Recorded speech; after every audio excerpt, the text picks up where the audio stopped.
everyone, welcome back to SS Classes. My name is Shasta Parveen and you are watching SS Classes. So guys, in this video we learn about the physics chapter number 4, which is the reflection of light. In this video we totally discuss about the characteristic of image formed by plane mirror and how many type of image form in mirror and what is the characteristic of plane mirror. सो ये सारी चीज़ें आज हम लोग इस video में discuss करेंगे. तो चलिए देखते हैं. ठीक है, स्टार्ट करते हैं अपने फर्स्ट टॉपिक से. सबसे पहली बात है इसमें characteristic of image by plane mirror. जो प्लेन मिरर होता है, प्लेन मिरर यानी कि किसकी बात कही जा रही है, जिसका सरफेस क्या हो, स्मूथ हो. प्लेन मिरर जो होता है उसमें क्या क्या खासियत होती है, उसकी क्या क्या क्वालिटी होती है, ये सारी चीज़ें हम लोग को इसमें बतानी है. तो सबसे पहली बात, प्लेन मिरर जो होता है उसमें इमेज जो होती है वो वर्चुअल होती है, नॉट रियल. उसमें कोई रियल इमेज फॉर्म नहीं होती है. दूसरी बात, जो भी हम लोग के प्लेन मिरर होता है उसमें जो इमेज बनती है वो इरेक्ट बनती है, मतलब एकदम सीधी बनती है, अपराइट. ठीक है, एकदम सीधी बनती है, खड़ी बनती है. जैसा कि आप लोगों ने मिरर में अपने आप को देखा होगा, जो हम लोग घर में नॉर्मली मिरर देखते हैं वो प्लेन मिरर है. ठीक है, उसमें हम लोग जब अपने आप को देखते हैं तो क्या देखते हैं, अपनी जो परछाई है, जो भी हम लोग का इमेज दिखाई देता है वो कैसा दिखाई देता है बेटा, इरेक्ट दिखाई देता है ना. और तीसरी बात है कि जो इमेज का साइज़ होता है वो इक्वल होता है ऑब्जेक्ट के साइज़ के. अब ऐसा तो है नहीं कि हम लोग प्लेन मिरर में जब अपने आप को देखते हैं तो हम लोग का साइज़ कुछ बड़ा या कुछ छोटा दिखाई देता है. बिल्कुल नहीं होता. जितना हमारा इमेज का साइज़ होता है, मतलब जो हम लोग ऑब्जेक्ट, जिस भी ऑब्जेक्ट में हम लोग जो भी ऑब्जेक्ट है उसको हम लोगों ने इमेज के सामने, मिरर के सामने रख दिया, फिर उसकी जो इमेज बन के आती है वो बिल्कुल वैसे ही होती है जैसा कि ऑब्जेक्ट का साइज़ होता है. बिल्कुल वही साइज़ इमेज का भी होता है. ओके, फिर है देखिए, इमेज जो होता है उसका डिस्टेंस ऑफ इमेज जो होता है वो इक्वल होता है डिस्टेंस ऑफ ऑब्जेक्ट के. अब मान लिया कि इधर ये जो है हमारा मिरर है, ठीक है, इधर कोई खड़ा हुआ है, यहाँ पर इस डिस्टेंस पे कोई खड़ा है, तो उसी डिस्टेंस पे आपको क्या दिखाई देगी, अपनी इमेज दिखाई देगी. यानी कि जो इमेज होगी उसका डिस्टेंस ऑफ इमेज जो है वो इक्वल होगा डिस्टेंस ऑफ द ऑब्जेक्ट के. ठीक है, अब इसी चीज़ को हम लोग एक बार बुक में देख लेते हैं तो और क्लियरली समझ में आ जाएगा. ठीक है, चलिए देखते हैं. फर्स्ट इसमें दिया क्या है, all image form plane mirror are erect. वही बात जो मैंने बताई थी, सॉरी दिखाई नहीं दे रहा आपको. All image form in a plane mirror are erect. जितनी भी इमेज जो है फॉर्म होंगी, बनेंगी प्लेन मिरर में, वो सारी क्या होंगी बेटा, इरेक्ट होंगी, है ना. दूसरी बात, इमेज जो होगी वो फॉर्म होगी behind the mirror virtual image. यानी जो इमेज जो होती है, फॉर्म होती है जो बिहाइंड द मिरर, मिरर के पीछे वाली जो इमेज होगी वो वर्चुअल इमेज होगी, मतलब वो रियल नहीं होगी, not real. Is the same size and object. ठीक है, the distance of the object to the mirror is same as distance of image. अभी मैंने बताया कि जो डिस्टेंस हमारे ऑब्जेक्ट का होगा मिरर के सामने, उसी तरीके से हमारा डिस्टेंस जो है इमेज का होगा, इक्वल होगा. सो हम कह सकते हैं P L equal to P dash L. अब यहाँ पर कोई डायग्राम दिया होगा, उसके अनुसार से यहाँ पर शो किया गया है. सो इमेज जो होती है वो फॉर्म होती है plane mirror is laterally inverted होती है, और जो इमेज प्लेन मिरर में लैटरली बनेगी, ठीक है, मिरर में ऐसी फॉर्म होती है तो उसे लैटरली इन्वर्टेड होती है. ये प्रोसेस जो होता है, लेफ्ट साइड जो होगा ऑब्जेक्ट का अपीयर दिखाई देगा राइट साइड पे इमेज में, and due to the reflection is lateral inversion. ऐसा क्यों होता है, जो लैटरल इन्वर्जन होता है, आप लोगों ने एम्बुलेंस देखी होगी, बहुत बार एम्बुलेंस देखी होगी, है ना. तो उसमें क्या होता है कि उल्टे अक्षरों में ऐसा लिखा होता है, लेकिन वो ऐसा क्यों लिखा होता है कि आगे जो भी गाड़ियाँ जा रही हों तो उनको सीधे साफ साफ दिखाई दे वहाँ पर कि क्या जा रही है, एम्बुलेंस जा रही है. जब आप इसको दूसरे में देखोगे ना, दूसरी किसी गाड़ी में देखोगे तो उसका सीधा सीधा नेम लिखा होगा. ऐसे तो हम लोग को लगता है कि ये उल्टा क्यों लिखा हुआ है, बट ये उल्टा इसलिए लिखा होता है कि जो उसकी आगे वाली जो गाड़ियाँ होती हैं, जो भी कप वगैरह होती हैं, उसमें जो है रियल इमेज बन के आए, ताकि पता चल जाए पीछे वाले को कि आगे वाले को कि जो ये एम्बुलेंस जा रही है. ठीक है, इतनी सी बात है. उसके बाद when you go to optician or eye specialist, जब भी आप किसी डॉक्टर को अपनी आइज़ चेक कराने जाते हो, ठीक है, नॉर्मली अगर आपके आई में कोई प्रॉब्लम हो गई या आपको कम दिखाई दे रहा है या किसी भी तरीके की प्रॉब्लम होती है, तो अगर आप डॉक्टर के पास जाते हो तो जो स्पेशलिस्ट होते हैं, जब वो अपनी आइज़ का, आपकी आइज़ का टेस्ट करते हैं, तो वो करते क्या है पता है, वो आपके सामने एक मिरर रखते हैं और उसमें क्या करते हैं, कुछ अल्फ़ाबेट्स देते हैं. उसमें जो अल्फ़ाबेट होते हैं वो टोटली लैटरली इन्वर्टेड होते हैं, उल्टे होते हैं.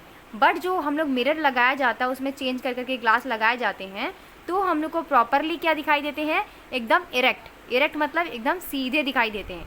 वो उल्टे लिखे होते हैं बट हमें कैसे दिखाई देते हैं, सीधे दिखाई देते हैं. इतनी बात समझ में आ गई. तो इसका एग्जाम्पल था ये एकदम।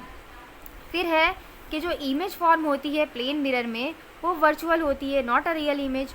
Those image which are form due to the extended rays of light intersecting called virtual image. वो इमेज जो फॉर्म होती है किसी एक्सटेंडेड रे ऑफ लाइट, मतलब लाइट की किसी एक्सटेंड होने से, गुणने से, तो वहाँ पर इंटरसेक्टिंग जो होती है, जो इंटरसेक्टिंग लाइन मतलब अपने एक दूसरे को काटती हुई जो लाइन होती है, वो इमेज जो होती है उसको हम लोग क्या करते हैं, वर्चुअल इमेज कहते हैं। एंड ये इमेज जो होती है वो स्क्रीन पर ऑब्टेन नहीं होती है, इस वजह से हम ऐसे बोलते हैं कि this is a not real image, virtual image is not a real image. Okay, इतनी बात समझ में आ गई, इतनी बात क्लियर हो गई, कैरेक्टरिस्टिक पता चल गया आपको प्लेन मिरर के। ठीक है, सिंपल सी बात है। अब चलिए हम आते हैं टाइप ऑफ मिरर्स पे। How many type of mirrors?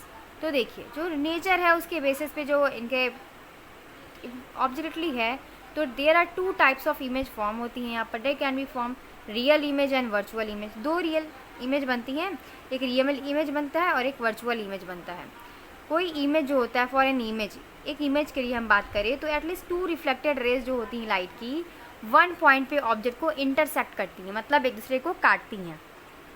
Okay, तो यहाँ पर देखिए आपको ये डायग्राम दिखा रहा है, when object is a point object. ठीक है, जब ऑब्जेक्ट को हम लोग पॉइंट आउट करते हैं तो देखिए यहाँ पर क्या हो रहा है कि हम लोग की इंसिडेंट रे आ रही है। इंसिडेंट रे से क्या हो रही है, ये 2 रे निकल रही हैं, ए और बी वाली, और ये दोनों ही एक दूसरे को इंटरसेक्ट कर रही हैं। इंटरसेक्टिंग मतलब काट रही हैं। जो इमेज बन रहा है in front of mirror is raise travel in all direction. जो भी मिरर में से जा रही है रेज, वो क्या है, सारे डायरेक्शन में ही क्या कर रही है, ट्रेवल कर रही है। कंसीडर 2 लाइट रेज, यहाँ पर हम 2 लाइट रेज कंसीडर कर रहे हैं, OA, एक OA और एक क्या है हमारा, एक OA है और एक OB है हमारा, ये वाला OB है। ठीक है, सो ये रेज जो है वो स्ट्राइकिंग कर रही हैं मिरर पे, एंड फिर ये एंगल्स इंसिडेंट मिरर पे डिफरेंट एंगल्स बना लेती हैं। ईच रे ऑब्जेक्ट, जो प्रत्येक रे है वो कौन से रूल का पालन करेगी, वो किसका पालन करेगी, रिफ्लेक्शन लॉ का। ठीक है, रिफ्लेक्शन लॉ का पालन करेगी, जिसमें क्या बताया गया था कि जो आई होगा यानी इंसिडेंट एंगल जो होगा वो इक्वल होगा किसके, रिफ्लेक्टिंग एंगल के, यानी कि चाहे वो I1 R1 हो इक्वल होगा I2 R2 इक्वल होगा। In the mirror we can see images is a, और क्या बताया था मैंने, इंसिडेंट रे और जो हम लोग का नॉर्मल है और जो हम लोग की रिफ्लेक्टिंग रे है वो सारे एक ही प्लेन पे, सेम ही प्लेन पर फॉर्म होंगे। इतनी बात मैंने पहले बताई थी आपको। ठीक है, अगर आपने वो वीडियो नहीं देखा है तो पहले जाकर उस वीडियो को देख लीजिए, नहीं तो आपको कुछ भी समझ में नहीं आएगा। फिर देखिए यहाँ पर खाली सिर्फ डिफरेंस दिया है between real image and virtual image form mirror, तो इसे आप लोग पढ़ लीजिएगा। ठीक है, उसके बाद देखिए केस 2 में देखिए क्या कहा गया है, when object is an extended source of light. ठीक है, जब ऑब्जेक्ट क्या हो, एक्सटेंडेड सोर्स ऑफ लाइट हो, तब क्या होगा, तो when light from the object AB, एक कोई पेंसिल ले रही है हमने, फॉल हो रहा है उसके सरफेस पे, लाइट गिर रही है उसके सरफेस पे और ये रिफ्लेक्ट हो रही है सभी डायरेक्शन में, ऑल डायरेक्शन में, तो 2 रेज जो होंगी फ्रॉम A से B तक। ठीक है, A से B तक जो रिफ्लेक्शन होगा वो प्रोड्यूस करेगा, रिफ्लेक्टेड बैकवर्ड होगा, पीछे की तरफ आएगा, एंड A1 B1 फिर फॉर्म होगा, A1 B1 फॉर्म हो जाएगा इस तरीके से, और इमेज जो होगी वो लैटरली इन्वर्टेड हो जाएगी। कैसी हो जाएगी, उल्टी बन जाएगी। जब वो क्या होगा, ऑब्जेक्ट एक्सटेंडेड होगा सोर्स ऑफ लाइट के, तो फिर जो हम लोग की इमेज फॉर्म होगी वो लैटरली इन्वर्टेड होगी, उल्टी बनेगी। For behind the mirror object is front of it. Okay, तो ये था हमारा इमेज का डायरेक्शन। अब देखिए हम लोग ज़रा इसमें भी देख लेते हैं। देखिए यूज़ ऑफ प्लेन मिरर क्या क्या दिया है हमें, कौन कौन से यूज़ है हमारे प्लेन मिरर के। तो देखिए जो प्लेन मिरर होते हैं वो यूज़ होते हैं लुकिंग ग्लास एट होम्स, जो हम लोग होम में क्या करते हैं, जो ग्लास यूज़ करते हैं, ब्यूटी पार्लर्स में यूज़ होते हैं, बार्बर शॉप्स में यूज़ होते हैं। उसमें पता है आपको, एक इमेज में हम लोग का जो एक फ़ोटो है वो कई बार रिफ्लेक्ट होकर दिखाई देता है। ठीक है, ऐसे ही आप लोगों ने देखा होगा, कई पिक्चरों में भी इसका यूज़ किया गया है। प्लेन मिरर जो होता है वो यूज़ होता है पेरिस्कोप में। प्लेन मिरर का यूज़ होता है सोलर कुकर्स के रूप में। These are use to make toy called kaleidoscope भी इसे बोलते हैं। ठीक है, these are use to make a shop room look bigger. ठीक है, शॉप रूम को बिगर बनाने के लिए भी इसका यूज़ किया जाता है। तो ये सारे यूज़ हैं प्लेन मिरर के। अब हम लोग बात करें कि कितने टाइप के मेनली मिरर्स होते हैं, तो प्लेन मिरर्स होता है, दूसरा होता है स्फेरिकल मिरर। स्फेरिकल मिरर क्या होता है बेटा, स्फेरिकल मिरर जो होते हैं वो मिरर होते हैं जो रिफ्लेक्टिंग सरफेस जो होता है उनका पार्ट ऑफ स्फीयर होता है, मतलब उनका एक पार्ट क्या होता है, स्फीयर होता है। स्फेरिकल मिरर जो होते हैं कुड बी 2 टाइप्स के हो सकते हैं, convex and concave.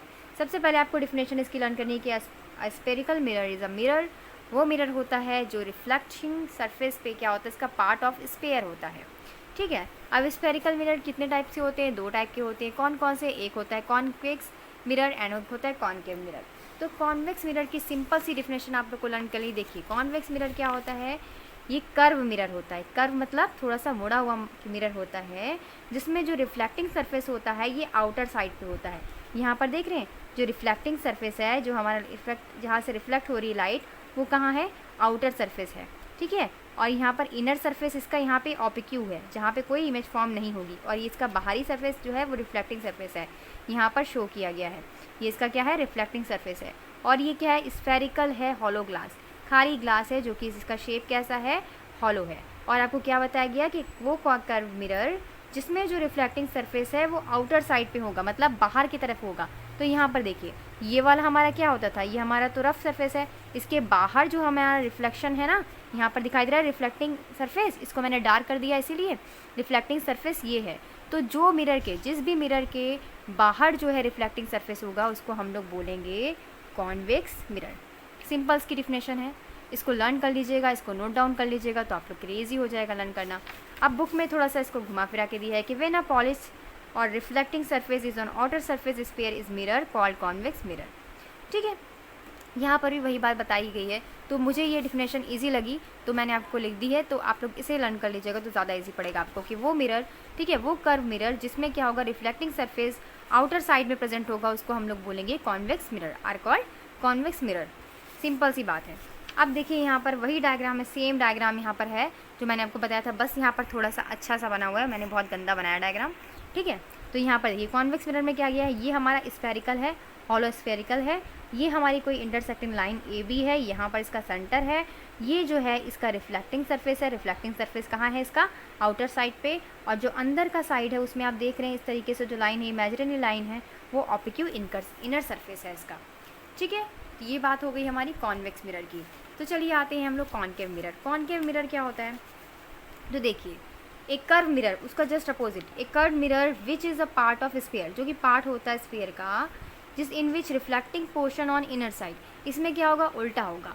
Convex mirror में क्या कहा गया था कि जो मिरर का पार्ट होगा, रिफ्लेक्टिंग सरफेस होगा, वो आउटर साइड पे होगा, जबकि कॉनकेव मिरर में क्या होगा, जो रिफ्लेक्टिंग पोर्शन होगा वो इनर साइड में होगा, मतलब अंदर के साइड में होगा। तो सेम बात है यहाँ पर, बस थोड़ा सा उल्टा। अगर आप एक याद कर लो, कॉन्वेक्स मिरर याद कर लो, तो आपको कॉनकेव मिरर याद करने की ज़रूरत नहीं पड़ेगी, आप डेफिनेशन बना के खुद से लिख सकते हो। अ कर्व मिरर, ठीक है, in which the reflecting portion in on other inner side are called concave mirror. तो यहाँ पर डायग्राम देखिए, आपको ए बी दिखाई दे रहा है, यहाँ पर एक पॉइंट दिखाई दे रहा है पी, ये वाला जो इसका आउटर सरफेस है। ठीक है, डायग्राम में फ़र्क साफ दिखाई दे रहा है, इधर क्या था, इनर साइड था, और ये आउटर साइड है, ऑपिक्यू सरफेस। और यहाँ पर रिफ्लेक्टिंग सरफेस कहाँ है, स्मूथ सरफेस कहाँ है, अंदर की तरफ है। ठीक है, और ये हमारा हॉलो स्फीयर ग्लास है, ये है हमारा कौन सा, कॉनकेव मिरर है। ठीक है, इसका भी आप लोग डिफिनेशन याद कर लीजिएगा और नोट डाउन कर लीजिएगा। तो यहाँ पर देखिए इसमें भी यही डायग्राम बताया गया है। यहाँ पर क्या दिया गया है, ये हमारा ए बी है, सेम डायग्राम। यहाँ पर बाहर की ओर है opaque outer surface, hollow glass and reflecting surface यहाँ पर इनर साइड में। इतना सा फ़र्क है सिर्फ कॉनकेव मिरर और कॉन्वेक्स मिरर में। तो आज की वीडियो में बेटा इतना ही। इसके बाद की वीडियो में हम लोग नेक्स्ट इसके टॉपिक को जो है पढ़ेंगे, इसमें क्या क्या बचा हुआ है, ये सारी चीज़ें हम लोग देखेंगे। तो अगर आपको मेरी वीडियो थोड़ी सी भी अच्छी लगी हो या फिर ये आप लोग के लिए हेल्पफुल हो तो इसे लाइक कीजिएगा और मेरे चैनल को सब्सक्राइब कीजिएगा। Thank you, keep watching.